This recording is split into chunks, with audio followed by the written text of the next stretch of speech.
तुर्बत में Pakistan naval base PNS Siddiq पर दहशत गर्दों का हमला नाकाम बना दिया गया। ISPR के मुताबिक 25 और 26 मार्च की दरमियानी रात दहशत गर्दों ने PNS सिद्दीक पर हमले की कोशिश की। इस पर सिक्योरिटी फोर्सेज ने फौरी और मौसर जवाबी कार्रवाई करते हुए दहशत गर्दों को हमला नाकाम बना दिया। सिक्योरिटी फोर्सेज ने बेस पर मौजूद अमले और असासों की हिफाजत को यकीनी बनाया और हमले के बाद कुर्बो जवार में मौजूद सिक्योरिटी फोर्सेज को नेवल ट्रूप्स की मदद के लिए फौरी मुतहरिक किया गया। मुसल्लह फौज की मौसर कार्रवाई के नतीजे में चारों हमलावर दहशतगर्द मारे गए और कहा यह जा रहा है कि बलोच लिबरेशन आर्मी के मजीद ब्रिगेड ने यह हमला प्लान किया था, लेकिन जो पाकिस्तान की सिक्योरिटी फोर्सेज हैं उन्होंने दहशतगर्दी के वाक़े को बुरी तरह से नाकाम बनाया और इन चारों दहशतगर्दों को वासिले जहन्नुम किया और उनको अंदर एक्सेस नहीं लेने दिया, क्योंकि अगर ये बेस के अंदर आ जाते तो बहुत बड़ा क्राइसिस भी बन सकता था। लेकिन बर्वक्त कार्रवाई करते हुए इस मंसूबे को नाकाम बनाया गया और इसके अंदर अपनी मिट्टी को बचाने के लिए एक 24 साल सिपाही नुमान फरीद, जो मुजफ्फरगढ़ का रिहायशी है और फ्रंटियर कोर बलूचिस्तान का जवान है, ने शहादत कबूल की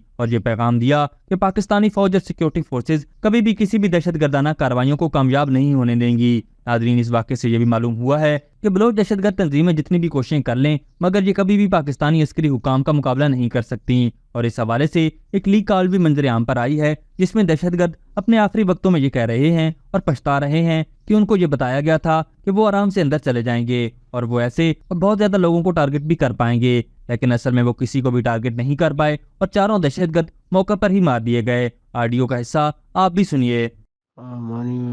बलोच बरातान में दरख्वास्तें के जंगी तो दौर मकन में बलोच दर संगत जनक बितगा अन्नो देगे भी जनक बो शिया चेत्यात बेकने मामिशे नष्टकन कमरे तो का मैं भी आखिरी की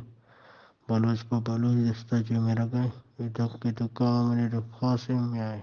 नाज़रीन, इसके बाद ये बात भी सोचने वाली है कि जो इनके हैंडलर्स हैं उन्होंने इनको गलत तरीके से तरबियत दी और गलत इन्फॉर्मेशन देकर इनको वहां भेजा और उनको ये तासुर भी दिया गया कि वो इस हमले में बगैर किसी नुकसान के वापस आ जाएंगे और वापस आकर अपने अजीजों और रिश्तेदारों के दरमियान अपनी जिंदगी गुजार सकेंगे। और उनको ये झूठा दिलासा भी दिया गया कि अगर कुछ उनके साथ गलत भी हो गया तो फौरी तौर पर उनको रेस्क्यू किया जाएगा और उनको वहां से बाहिफाजत निकाल लिया जाएगा। मगर सिक्योरिटी इदारों की बर्बाद कार्रवाई के बावजूद ये मुमकिन न हो सका और उन्हें मौके पर हलाक कर दिया गया। नाज़रीन, इससे पहले भी हमने देखा कि कई मरतबा इन तंजीमों की जानिब से रियासती इदारों, चौकियों और दफातर पर हमले किए जाते रहे और हर बार ये सोचकर ऐसा करते हैं कि शायद कोई बहुत बड़ा नुकसान कर सकेंगे और ज्यादा से ज्यादा एहलकारों या लोगों को शहीद कर पाएंगे, मगर ये ऐसा नहीं कर पाते। नाज़रीन, ये सिर्फ सोचने की बात है और इनकी ट्रेनिंग में भी इस बात की कमी है कि इनके हैंडलर्स को भी कुछ मालूम नहीं होता और न जाने कितने बलोचों को इस दहशतगर्दी के लिए बरगलाया गया जिसकी कीमत उन्होंने अपनी जान देकर चुकाई, मगर उनको इसका कोई फायदा नहीं हुआ।